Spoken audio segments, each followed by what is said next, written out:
Hello दोस्तों, आज हम क्लास 12 में उपसर्ग का पूरा पोर्शन करने वाले हैं। हालांकि ये वीडियो 10th के लिए भी उतना ही इम्पॉर्टेंट है जितना 12 के लिए, क्योंकि व्याकरण तो उपसर्ग एक ही है। तो उपसर्ग का आपको एग्ज़ाम में क्वेश्चन आने वाला है, ऑब्जेक्टिव क्वेश्चन में। तो हम इसे पहचानेंगे कैसे। तो उपसर्ग उस शब्दांश या अव्यय को कहते हैं जो किसी शब्द के पहले आकर उसका विशेष अर्थ प्रकट करता है। जैसे कि यहाँ पे हिंदी में जो उपसर्ग है वो कुछ लिमिटेड उपसर्ग है। अगर आप उसको याद कर लेते हैं तो आपका आसानी से काम चल जाएगा। फॉर एग्जांपल अति, अधि, अनु, अप और एग्जांपल से हम इसे समझ जाएंगे। जैसे आलस्य शब्द में उपसर्ग क्या है, तो आ उपसर्ग है। ये आ पहले लस्य के पहले आ आया और इसके अर्थ को इसने पूरी तरह से बदल दिया और हो गया ये आलस्य, तो आ यहाँ पे उपसर्ग है। निराहार शब्द में उपसर्ग क्या है, तो निर। दुर्बल शब्द में उपसर्ग क्या है, तो दुर। पराकाष्ठा शब्द में उपसर्ग क्या है, परा। परलोक में क्या उपसर्ग है, तो ये लोक शब्द में पर आके लगा है तो ये हो जाएगा परलोक, पर हो जाएगा यहाँ पे उपसर्ग। सपरिवार शब्द में उपसर्ग क्या है, तो स खुद भी एक उपसर्ग होता है।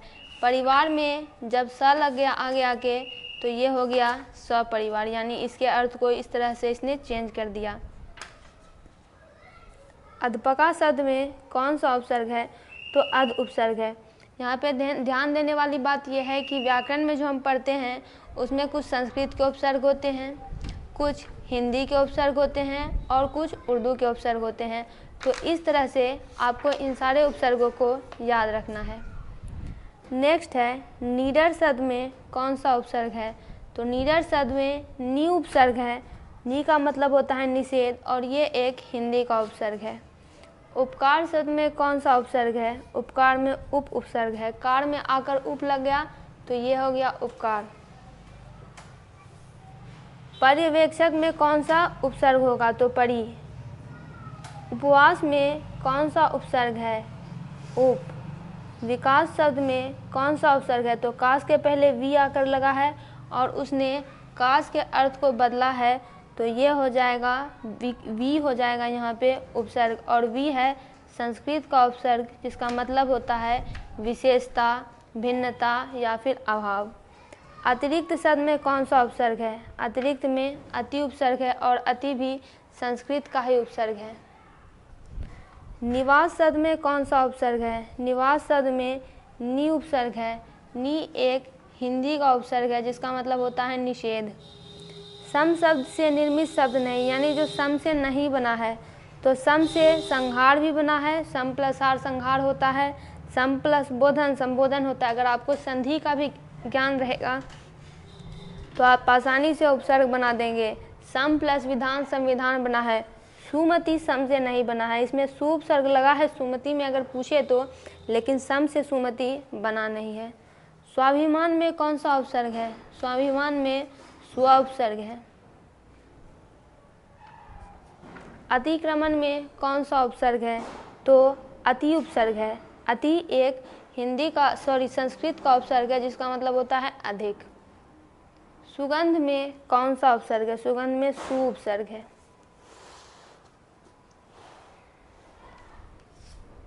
नेक्स्ट है कि अभिव्यक्ति शब्द में निहित उपसर्ग है। निहित का मतलब होता है कि इसमें जो छिपा हुआ उपसर्ग है वो बताएं, तो इसमें अभि उपसर्ग है। अभि एक संस्कृत का उपसर्ग है जिसका मतलब होता है समीपता, अधिकता या फिर और। विनय शब्द में वी उपसर्ग है और ये हिंदी का उपसर्ग है। निर्भय शब्द में कौन सा उपसर्ग है, तो निर उपसर्ग है। उद्भव शब्द में कौन सा उपसर्ग है, उद। अवलंब शब्द में कौन सा उपसर्ग है, अव। लंब में आकर अव लग गया तो ये बन गया अवलंब। अवलंब एक संस्कृत का उपसर्ग है जिसका मतलब होता है हीनता, अनादर, पतन। नेक्स्ट है अपकर्म शब्द में कौन सा उपसर्ग है, तो अप उपसर्ग है।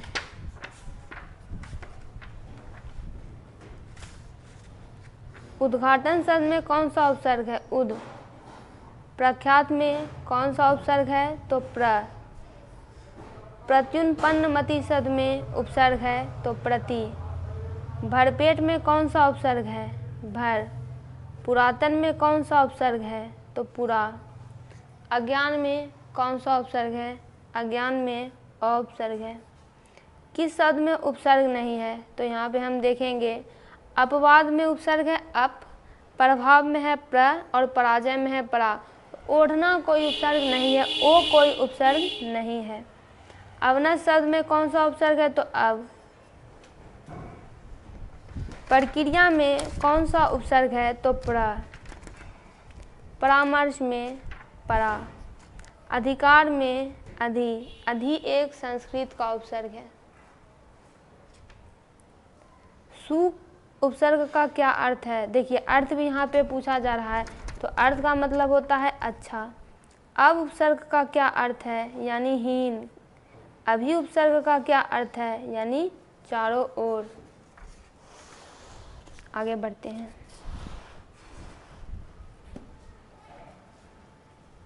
अलंकरण में कौन सा उपसर्ग है? अलम। अंतर्मन में अंतः। प्रागैतिहासिक, इसमें प्राग उपसर्ग है। सहानुभूति, इसमें सह उपसर्ग है। अंतर्राष्ट्रीय में अंत उपसर्ग है।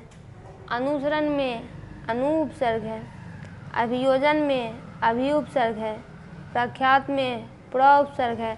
आपको अगर सारे उपसर्ग याद हो जाए उससे बने शब्द, आपको ऐसा भी दे सकता है कि यहाँ उपसर्ग दिया हुआ आप इससे शब्द बनाइए, तो वो भी आप आसानी से कर लेंगे। बेइंसाफी में बे उपसर्ग है। प्रतिकूल में प्रति उपसर्ग है। ये कोई भारी चीज़ नहीं है, अगर आप सारे उपसर्ग याद कर लेते हैं तो आपको ये पता चल जाएगा कि उपसर्ग असल में होता क्या और इस शब्द के बाहर क्या लगा हुआ है, तो वही उपसर्ग है। अनुवाद में कौन सा उपसर्ग है? तो अनु उपसर्ग है। उपस्थिति उप। बेईमान बे। किस शब्द में उपसर्ग का प्रयोग हुआ है? उपकार में उप उपसर्ग है। विज्ञान में कौन सा उपसर्ग है? तो वी उपसर्ग है। संस्कार में सम उपसर्ग है। सम प्लस कार संस्कार होता है। पुरोहित में पुरः उपसर्ग है। संकल्प में सम उपसर्ग है। सम प्लस कल्प होता है तब जाके संकल्प बनता है। स्वागत में सु उपसर्ग है। सु प्लस आगत होता है तब जाके स्वागत होता है। अध्यक्ष में अधि अधि उपसर्ग है। प्रत्युत्कार में कौन सा उपसर्ग है? तो प्रति उपसर्ग है। दोस्तों इसका पूरा ऑब्जेक्टिव कंप्लीट हुआ। आप सारे सब्जेक्ट्स के ऑब्जेक्टिव सब्जेक्टिव इस चैनल पर देख सकते हैं।